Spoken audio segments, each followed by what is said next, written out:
میٹھی چیزوں کے بارے میں 15 سوال جواب۔ الحمدللہ رب العالمین والصلاة والسلام علی خاتم النبیین، اما بعد فاعوذ باللہ من الشیطان الرجیم، بسم اللہ الرحمن الرحیم۔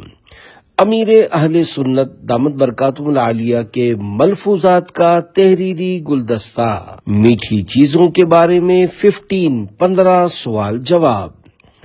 دعائے خلیفہ امیر اہل سنت، یا رب المصطفیٰ، جو کوئی 14 صفحات کا رسالہ میٹھی چیزوں کے بارے میں 15 سوال جواب پڑھ یا سن لے، اسے صحت و عافیت والی زندگی عطا فرما اور اس کی ماں باپ اور اولاد سمیت بے حساب بخشش و مغفرت فرما، آمین بجاہ خاتم النبیین صلی اللہ علیہ وآلہ وسلم۔ درود شریف کی فضیلت، فرمان آخری نبی صلی اللہ علیہ وآلہ وسلم، بروز قیامت لوگوں میں سے میرے قریب تر وہ ہوگا جس نے دنیا میں مجھ پر زیادہ درود پاک پڑھے ہوں گے۔ صلو علی الحبیب صلی اللہ تعالی علی محمد۔ سوال: کیا حضور صلی اللہ علیہ وآلہ وسلم کو میٹھا کھانا پسند تھا؟ جواب: حدیث پاک میں ہے، کانا رسول اللہ صلی اللہ علیہ وآلہ وسلم یحب الحلوى والعسل، یعنی حضور صلی اللہ علیہ وآلہ وسلم میٹھی چیز اور شہد پسند فرماتے تھے۔ اس حدیث پاک کی شرح میں ہے، عموماً بزرگان دین رحمت اللہ علیہم میٹھی چیز سے محبت کرتے تھے، اسی لیے عموماً فاتحہ و نیاز میٹھی چیز پر ہوتی ہے۔ اس کی اصل یہی حدیث ہے۔ حدیث پاک میں ہے، مومن میٹھا ہوتا ہے اور مٹھائی پسند کرتا ہے۔ حلوے میں ہر میٹھی چیز داخل ہے، حتیٰ کہ شربت اور میٹھے پھل اور عام مٹھائیاں اور عرفی حلوہ وغیرہ بھی شامل ہے۔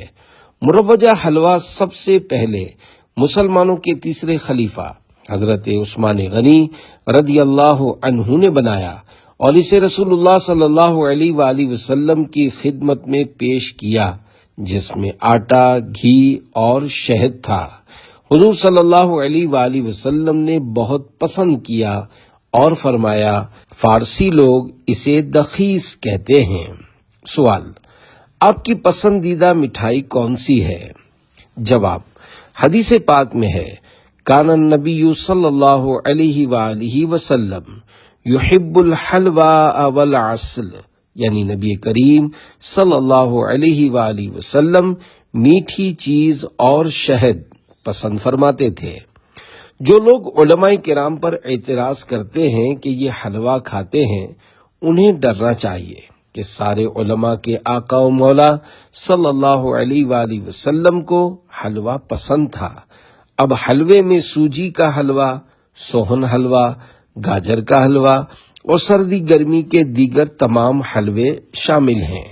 بعض محدثین کرام نے اسے حلوون بھی پڑھا ہے، جس کے معنی ہے کوئی بھی میٹھی چیز۔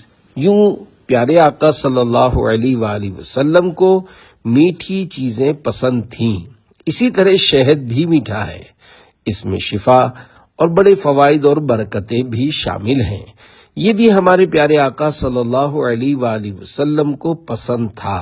نفس کو پسند ہونا نہ ہونا اور طبعی طور پر موافق ہونا نہ ہونا اپنی جگہ پر ہے، مگر جو میرے مصطفیٰ صلی اللہ علیہ وآلہ وسلم کی پسند ہے وہ میری پسند ہے۔ یاد رکھیے، اپنی طبیعت کو بھی پیش نظر رکھنا ضروری ہے۔ اب اگر شوگر والا یہ کہہ کر کہ سرکار صلی اللہ علیہ وآلہ وسلم کو حلوہ پسند تھا، پیٹ بھر کر حلوہ کھا لے تو پھر وہ جلوہ دیکھے گا، اسے یاد رکھے گا۔ لہذا اپنے آپ کو بھی دیکھنا ہے کہ میرا جسم اور وجود اس کی تجلی بھی برداشت کر سکے گا یا نہیں۔ سوال: میٹھے کی مختلف اقسام ہوتی ہیں، ان میں سے آپ کو کون سی قسم پسند ہے؟ جواب: اگر میں بتا دوں گا تو میرے پاس مٹھائی کے ٹوکرے آنا شروع ہو جائیں گے۔ میں بازاری مٹھائی سے بچتا ہوں کیونکہ میری عمر اب بڑھ چکی ہے۔ اگر کوئی کہے کہ سرکار صلی اللہ علیہ وآلہ وسلم کو مٹھائی پسند تھی تو اس سے کہا جائے گا کہ کیا صرف مٹھائی ہی پسند تھی یا کچھ اور بھی پسند تھا؟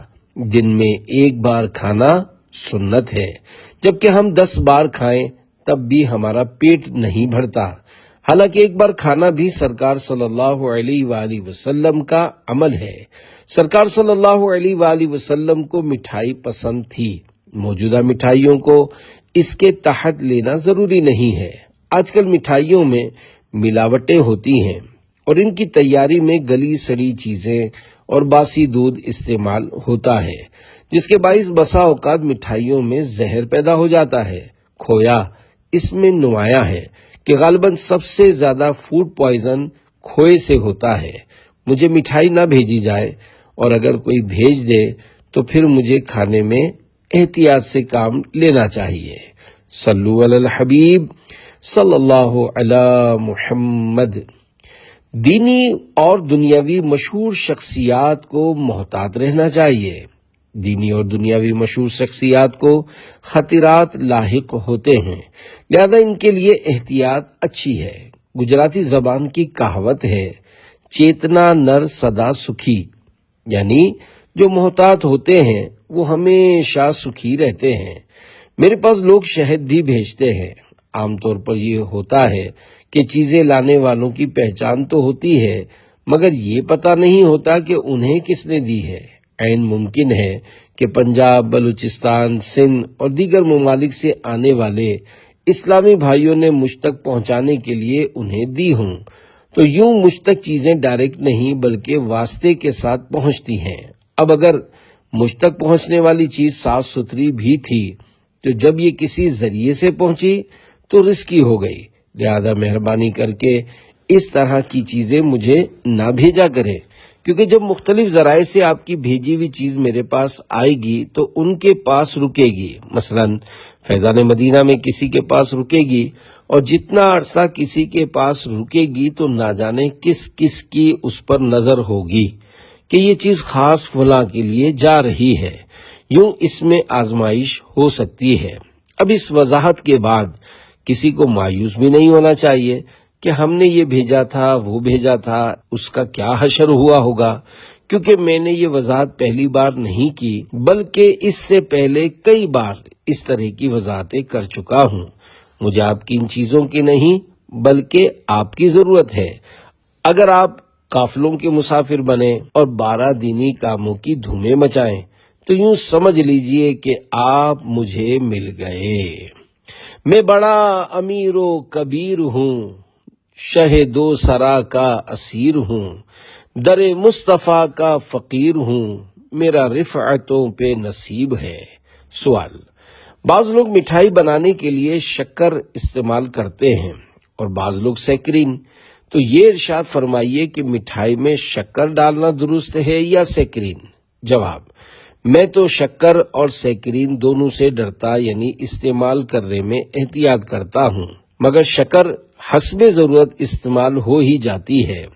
سیکرین تو مٹھائیوں میں دھوکے سے استعمال ہوتی ہے، ورنہ اگر گاہک کو پتہ چل جائے کہ اس میں سیکرین ہے تو وہ یہ مٹھائی کبھی بھی نہیں خریدے گا۔ سیکرین میٹھا زہر ہے اور لوگ اسے پسند بھی نہیں کرتے۔ اگر چینی والی چیز ہے تو بتانے کی ضرورت نہیں ہے، کیونکہ سب کو معلوم ہوتا ہے کہ مٹھائی کو چینی سے ہی میٹھا کیا جاتا ہے، کوئی بھی اسے شہد سے میٹھا نہیں کرتا۔ اگر کسی کو شہد کی مٹھائی کہہ کر دی جائے حالانکہ وہ چینی کی تھی تو جھوٹ بولنے کے سبب گناہگار ہوگا۔ البتہ واقعی شہد کی مٹھائی ہے تو اب کہنے میں کوئی حرج نہیں ہے۔ سوال: کیا دم کی ہوئی کھجور شوگر کا مریض کھا سکتا ہے؟ جواب: ظاہر ہے کہ جو شوگر کا مریض ہے وہ کھجور کیسے کھا سکتا ہے، اس لیے اپنے طبیب سے مشورہ کر لیجئے۔ عموماً شوگر کے مریض کے لیے مٹھائی جلدی تبرک بن جاتی ہے۔ ایسے لوگ تبرک کے نام پر خود کو دھوکہ دے رہے ہوتے ہیں۔ سوال: بعض بچے چھالیاں کھانے کے بہت شوقین ہوتے ہیں، چھالیاں کھانے کے کیا کیا نقصانات ہیں؟ نیز اس کا کوئی حل بتا دیجئے جس سے یہ عادت ختم ہو جائے۔ جواب: چھالیا تو ایسی چیز ہے کہ بچے اور بڑے سبھی کھاتے ہیں۔ خوبصورت پنیوں پیکٹس میں لپٹی زہر کی پڑیا خود بھی کھاتے ہیں اور دوسروں کو بھی دیتے ہیں۔ چھالیوں کو خوشبودار بنانے کے لیے ان میں عطر میں ڈالے جانے والے سستے کیمیکل ڈالے جاتے ہیں اور میٹیریل بھی گلا سڑا ہوتا ہوگا جو صحت کے لیے سخت نقصان دہ ہے، لہذا یہ نہیں کھانی چاہیے۔ چھالیا کھانے کی عادت ختم کرنے کے لیے بھنے ہوئے سونف اور سادہ دھنیا جس میں خوشبو نہ ہو ان کو استعمال کیا جائے کہ ان کے فوائد بھی ہیں اور کھانے میں کوئی حرج نہیں ہے۔ سونف اور دھنیا توے پر بھون کر بوتل میں رکھ لیں اور انہیں استعمال کرتے رہیں۔ البتہ اگر صرف سادہ چھالیا تھوڑی مقدار میں کھائی جائے تو وہ نقصان نہیں دے گی بلکہ اس کے فوائد بھی ہوں گے۔ پان، گٹکے، کتھے، چونے، چھالیا اور مین پوری وغیرہ کے بارے میں حیرت انگیز معلومات اور واقعات پڑھنے کے لیے شیخ طریقت امیر اہل سنت حضرت علامہ مولانا محمد الیاس عطار قادری رضوی دامن برکاتہم العالیہ کا 28 صفحات کا رسالہ پان گٹکا کا مطالعہ کیجیے۔ سوال: انسانی صحت کے لیے شکر اور سیکرین کے کیا مضر اثرات ہیں؟ یہ سوال شعبہ فیضان مدنی مذاکرہ کی طرف سے قائم کیا گیا ہے، جبکہ جواب امیر اہل سنت دامت برکاتہم العالیہ کا عنایت کیا ہوا ہے۔ جواب: مٹھاس کی ایک حد تک انسان کے جسم کو ضرورت رہتی ہے، لیکن ہر چیز لمیٹڈ یعنی محدود ہے۔ اگر ان لمیٹڈ یعنی غیر محدود ہوگی تو نقصان کرے گی۔ محدود مٹھاس بھی سفید چینی کے ذریعے حاصل نہ کی جائے، کیونکہ سفید چینی کے متعلق کہا جاتا ہے کہ یہ نقصان دہ ہے۔ سفید چینی کے مضر اثرات میں سے بدن کا موٹا ہونا، شوگر ہو جانا بھی ہے۔ جو لوگ بہت تیز میٹھی چائے پیتے ہیں، یوں ہی گھروں میں جو میٹھی ڈشیں پکتی ہیں تو ان میں بھی بہت زیادہ چینی ڈالتے ہیں، تو ایسے لوگوں کا شوگر کے مرض سے بچنا بڑا مشکل ہوتا ہے، اور جس کو شوگر ڈکلیئر ہو جاتی ہے تو اس کی زندگی تلخ، کڑوی اور بدمزہ ہو جاتی ہے، گویا اس نے اپنے حصے کی شوگر جلدی جلدی کھا کر اپنا خون میٹھا کر لیا۔ اس لیے میٹھے کو جلدی جلدی کھا کر ختم کرنے کے بجائے تھوڑا تھوڑا استعمال کر کے زندگی کے آخر میں پورا کرنا چاہیے۔ سفید چینی کے بجائے گڑ استعمال کیجیے۔ اب براؤن شوگر آئی ہے، جس کے متعلق یہ کہا جاتا ہے کہ یہ نقصان دہ نہیں ہے، لیکن ایسا ہونا مشکل نظر آتا ہے۔ اب خدا جانے براؤن شوگر اصل میں بھی ہے یا اسی وائٹ شوگر کو براؤن کلر ڈال کر براؤن شوگر بنا کر مہنگے داموں بیچ رہے ہیں۔ ممکن ہو تو گڑ استعمال کیجیے، کیونکہ گڑ صحت کے لیے مفید ہے۔ اگر اسے لمٹ یعنی حد کے اندر استعمال کیا جائے تو اس کے کافی فوائد ہیں، لیکن شوگر کے مریض کے لیے گڑ بھی نقصان دہ ہے۔ چائے بھی بہت سے لوگ گڑ کی پیتے ہیں، الحمدللہ مجھے بھی گڑ کی چائے اچھی لگتی ہے۔ سوال: میں دن میں 3 سے 4 بار کڑک چائے پینے کا عادی ہوں، کیا چائے پینے کا کوئی نقصان بھی ہے؟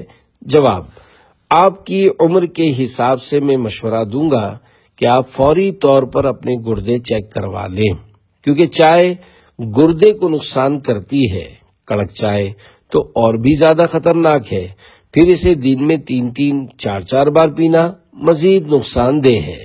بعض اوقات اتنے بڑے کپوں میں چائے پیتے ہیں جو کپ نہیں جگ ہوتے ہیں۔ کڑک چائے میں چونکہ چینی کی ضرورت زیادہ پڑتی ہے، ورنہ وہ کڑوی لگے گی، لہذا آپ شوگر کا ٹیسٹ بھی کروا لیں۔ اللہ کرے کہ آپ صحت مند ہوں، لیکن ٹیسٹ کروانے کا مشورہ اس لیے دے رہا ہوں کہ اگر خدا نہ خواستہ کوئی بیماری ہو تو وہ سامنے آ جائے اور اس کا بر وقت علاج کیا جا سکے۔ بہرحال چائے کا استعمال کم کیا جائے اور کڑک چائے کے بجائے نارمل چائے پی جائے۔ میٹھی بھی ایک دم شربت کی طرح نہ ہو، بلکہ مناسب میٹھا رکھیں۔ نیز میٹھے کے لیے گڑ استعمال کرنا چاہیے کیونکہ سفید چینی نقصان دہ ہے۔ دعوت اسلامی بننے سے پہلے میں نے ایک آرٹیکل پڑھا تھا کہ سفید چینی میٹھا زہر ہے۔ اب تو ڈاکٹر صاحبان بھی سفید چینی سے متفق نہیں ہیں، لہذا اس کی جگہ اگر گڑ چلتا ہو تو مناسب مقدار میں گڑ ڈالا جائے کہ یہ اچھا ہے، اور اس سے بھی اچھا شہد ہے، مگر ظاہر ہے کہ شہد مہنگا ہے جسے ہر ایک خریدنے کی طاقت نہیں رکھتا، نیز اصلی شہد کہاں سے لائیں گے؟ بہرحال چائے گردوں کے لیے نقصان دہ ہے، لہذا جس کی عادت نہ ہو تو وہ چائے نہ پیے کہ نہ رہے بانس نہ بجے بانسری۔ سوال: زیادہ چائے پینے کے بارے میں آپ کیا فرماتے ہیں؟ یہ سوال شعبہ ملفوظات امیر اہل سنت کی طرف سے قائم کیا گیا ہے، جبکہ جواب امیر اہل سنت دامت برکاتہم العالیہ کا عنایت کیا ہوا ہے۔ جواب: اگر ضرورت ہو تو تھوڑی مقدار میں چائے پی لینی چاہیے۔ سحری میں نفسیاتی طور پر چائے پی جاتی ہے کہ نہیں پیئیں گے تو سر چڑھ جائے گا۔ میں سحری میں چائے پینے کا عادی نہیں ہوں، کبھی کبھی چائے سامنے آ گئی تو پی لی۔ میری 2 مرتبہ چائے پینے کی روٹین ہے، ایک مرتبہ افطار کے بعد جب کھانا کھاتے ہیں تو اس کے بعد چائے پیتا ہوں تاکہ ہمت رہے اور تراویح پڑھ سکوں، ورنہ نیند آئے گی، اور دوسری مرتبہ عشاء کے بعد جب مدنی مذاکرے کے لیے آتا ہوں تو چائے پی لیتا ہوں۔ بعض لوگ جگ نما بڑے بڑے کپ میں چائے پیتے ہیں اور پھر بولتے ہیں کہ شوگر ہو گئی ہے۔ اس سے شوگر نہیں ہوگی تو کیا ہوگا؟ چائے کم پینی چاہیے، زیادہ چائے پینے سے گردوں کو بھی نقصان پہنچتا ہے۔ اعلی حضرت امام احمد رضا خان رحمت اللہ علیہ نے بھی فرمایا ہے کہ چائے گردوں کے لیے نقصان دہ ہے۔ جن کی چائے پینے کی عادت نہیں ہے انہیں میرا مشورہ ہے کہ وہ اس کی عادت نہ ڈالیں۔ اس موقع پر رکن شورا حاجی محمد امین اتاری نے کہا، کل کے مدنی مذاکرے میں آپ نے سحری میں چائے نہ پینے کے حوالے سے مشورہ دیا تھا، تو ایک اسلامی بھائی نے بتایا کہ مجھے رات میں سوتے ہوئے پیشاب کی حاجت ہوتی تھی، میں نے رات میں چائے پینا چھوڑی تو میں نے محسوس کیا کہ الحمدللہ میرا یہ مسئلہ حل ہو گیا ہے۔ سوال: ابھی کسی نے مجھ سے کہا ہے کہ امیر اہل سنت دامت برکاتہم العالیہ کی چائے کا پیالہ بھی تو بڑا ہوتا ہے۔ جواب: پیالہ بڑا ہوتا ہے مگر اندر سے کتنا بھرا ہوتا ہے اس میں جھانک کر دیکھتے تو پتہ چل جاتا۔ چائے کا پیالہ سائز میں بڑا ہوتا ہے لیکن اس میں چائے کی مقدار اتنی نہیں ہوتی جتنا بڑا پیالہ ہوتا ہے۔ میں نے چند بار چائے سے جان چھڑانے کی کوشش کی اور اس کی جگہ گرم پانی بھی پیا ہے، مگر چائے کی عادت نہیں چھوٹی کہ نہ پینے سے سر دکھنا شروع ہو جاتا ہے۔ اللہ کرے کہ میری چائے پینے کی عادت چھوٹ جائے اور اس کی خواہش ہی نہ ہو کہ اس عمر میں تو احتیاط کرنے کی زیادہ ضرورت ہے۔ الحمدللہ میں گڑ کی چائے پیتا ہوں اور عام طور پر ہمارے گھر میں گڑ کی چائے بنتی ہے۔ ہاں اگر گڑ ختم ہو گیا اور چینی آ گئی یا کہیں گئے اور اس نے جیسی چائے دی تو وہ پی لی۔ گڑ فائدہ مند ہے، سفید چینی نقصان دہ ہے، گویا یہ وائٹ پوائزن ہے۔ سفید چینی کا استعمال صحت کے لیے مضر ہے۔ آج کل کسٹرڈ اور دیگر میٹھی ڈشیں وائٹ شوگر یعنی چینی سے بن رہی ہیں جو نقصان دہ ہیں، اور ہمارے یہاں رمضان مبارک میں نت نئی میٹھی ڈشیں کھائی جاتی ہیں جو اضافی غذائیں ہیں جن کے بغیر کئی لوگوں کا گزارا نہیں ہے۔ الحمدللہ میں اس طرح کی ڈشوں سے بچنے کی کوشش کرتا ہوں، اگر کبھی کھائی بھی تو عام طور پر 1 چمچ، اور آج بھی ہمارے یہاں وائٹ شوگر کی ڈش آئی تھی۔ اس کا مجھے پتا تھا لیکن میں نے اسے اس لیے نہیں دیکھا کہ پھر دل کرے گا کہ 1 چمچ کھا لوں۔ گجراتی زبان کی کہاوت ہے، چیتنا نر سدا سکھی، یعنی محتاط آدمی سدا سکھی رہتا ہے۔ یاد رکھیے، اب کسٹرڈ میں طرح طرح کی کریمیں اور پتہ نہیں کیا کیا ڈال کر خوبصورت بنا کر پیش کرتے ہیں، اور بندہ اس میں سے کریم چھانٹ چھانٹ کر کھاتا اور ڈاکٹر کی دعاؤں کا ثمر اور پھل بنتا رہتا ہے۔ سوال: آپ نے سفید چینی کے بدلے گڑ سے بنی ہوئی چائے پینے کا ارشاد فرمایا تھا، لیکن براؤن چینی بھی آتی ہے جسے براؤن شوگر بولتے ہیں، تو کیا یہ بھی نقصان دہ ہے؟ جواب: براؤن شوگر ہی ملے تو ٹھیک ہے، لیکن سفید چینی پر براؤن کلر چھڑک کر براؤن شوگر بنا دیا جاتا ہو جو سفید چینی سے بھی زیادہ نقصان دہ ہو، تو یہ کوئی تعجب کی بات نہیں ہے، کیونکہ براؤن شوگر مہنگی ہوتی ہے اور چور کی 14 نظریں ہوتی ہیں۔ جب میں نے براؤن شوگر استعمال کرنا شروع کی تو میری نواسی نے مجھ سے کہا، باپا براؤن شوگر مہنگی ہے تو خالص کون دے گا؟ اس کی یہ بات میری سمجھ میں بھی آ رہی تھی، لیکن براؤن شوگر ملتی ہی نہیں ایسا بھی نہیں ہے، ڈھونڈنے سے خالص بھی مل جاتی ہے۔ بہرحال گڑ بہتر ہے، اور گڑ بھی وہ ہو جسے خوبصورت بنانے کے لیے کیمیکل سے صاف نہ کیا گیا ہو۔ کیمیکل والا گڑ خوبصورت نظر آتا ہے تو بکتا بھی زیادہ ہے، جبکہ دیسی گڑ زیادہ اچھا ہوتا ہے۔ جب آپ گڑ والی چائے استعمال کریں گے تو ہو سکتا ہے شروع میں من کو نہ بھائے، مگر استعمال کرتے رہیں گے تو عادت بن جائے گی اور پتہ بھی نہیں چلے گا۔ سوال: کیا زیادہ گڑ کھانے سے بھی شوگر ہو سکتی ہے؟ جواب: گڑ میں بھی شوگر ہوتی ہے۔ شوگر کے مریض کو گڑ نہیں کھانا چاہیے۔ دراصل سفید چینی کو کیمیکل سے صاف کیا جاتا ہے، اس لیے ماہرین سفید چینی، وائٹ شوگر کے نقصانات اور گڑ کے فوائد بیان کرتے ہیں، لیکن گڑ بھی اب کیمیکل سے صاف کیا جاتا اور چمکایا جاتا ہے۔ یہ کیمیکل والا گڑ نہیں کھانا چاہیے۔ اگر دیسی گڑ مل جاتا ہو تو وہ کھائیں۔ دیسی گڑ اچھا ہے، اس کے کثیر فوائد ہیں، لیکن شوگر کے مریض کو ڈاکٹر کی اجازت سے استعمال کرنا چاہیے۔ سوال: آج کل حالات ایسے چل رہے ہیں کہ نہ جانے کب کسے شوگر یعنی ڈائبٹیز کا مرض آ گھیرے۔ کچھ ایسی احتیاطیں بیان فرما دیجئے جن سے شوگر نہ ہو۔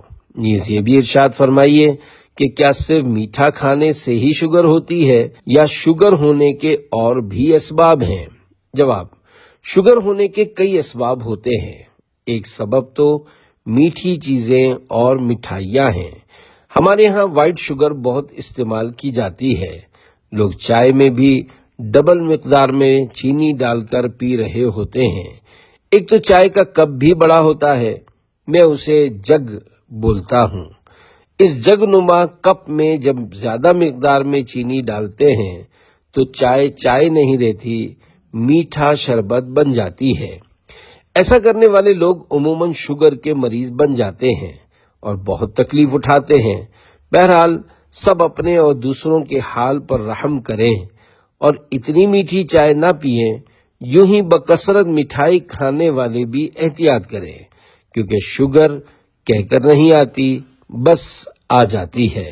شوگر یوں بھی ہو جاتی ہے کہ جس کا بیٹھنے کا کام ہو اور پیدل چلنے کی نوبت نہ آتی ہو، چاہے 2 قدم پر ہی مسجد کیوں نہ ہو، پھر بھی اسکوٹر پر ہی جاتے ہوں۔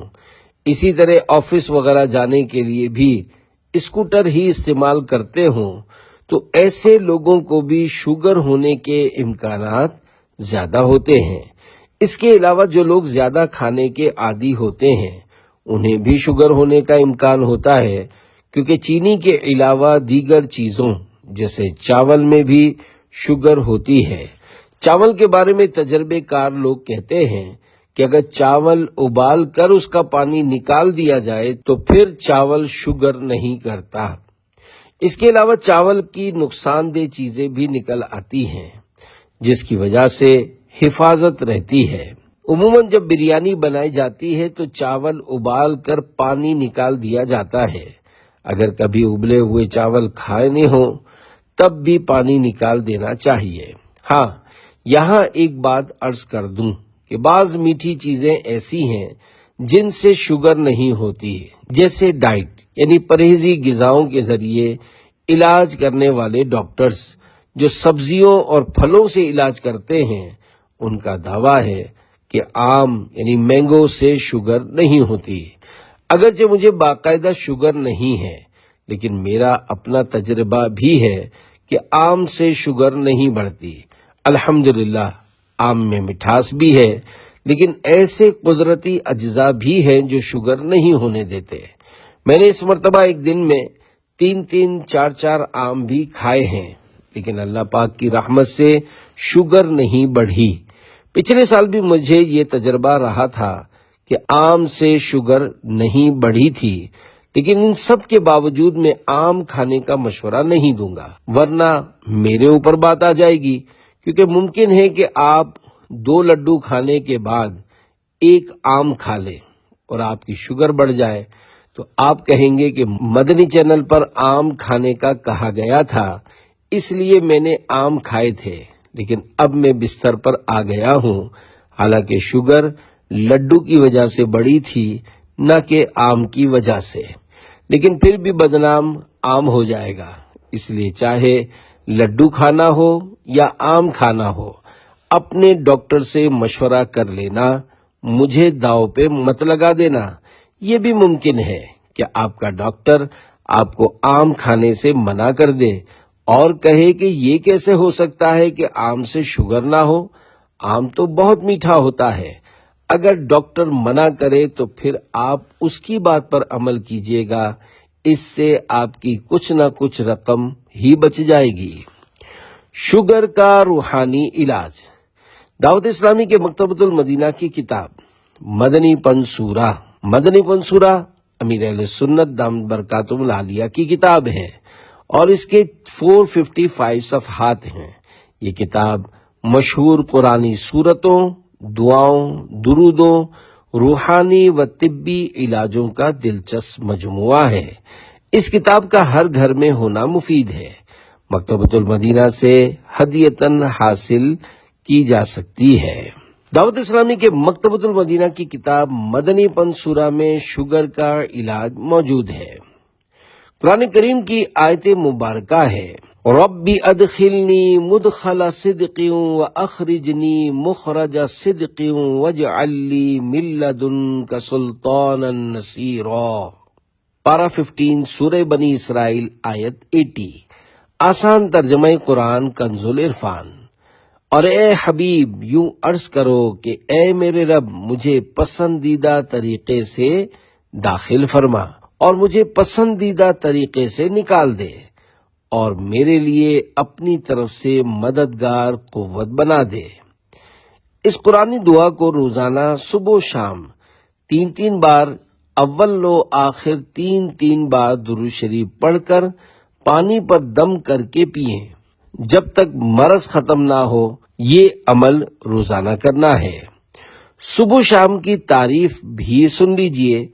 آدھی رات کے بعد سے لے کر سورج کی پہلی کرن چمکنے تک، صبح اور ظہر کا وقت شروع ہونے سے لے کر سورج ڈوبنے تک شام کہلاتی ہے۔